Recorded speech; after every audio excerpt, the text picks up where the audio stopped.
We are focused on rescuing every victim without bias or discrimination, ensuring that they receive the immediate care and, equally important, long-term support for the rehabilitations and reintegrations with their families.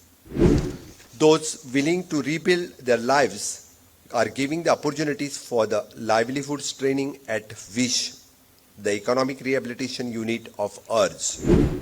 This integrated approach of rescue, rehabilitations and livelihood creations offers the holistic solution to the problem. At the same time, and we remain vigilant in taking the penal actions against all those involved in sex trafficking, whether they operate within a Goa or across border. Goa, like many states, face the unique challenges as a destination for the sex trafficking.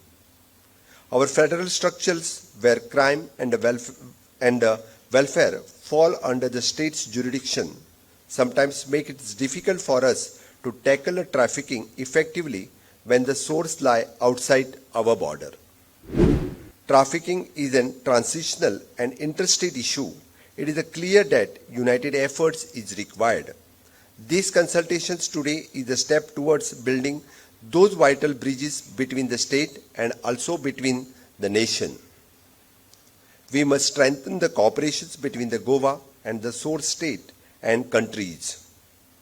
Only through the collaboration between the law enforcement agency, policymakers and civil society can we build the robust network needed to combat trafficking in all its forms.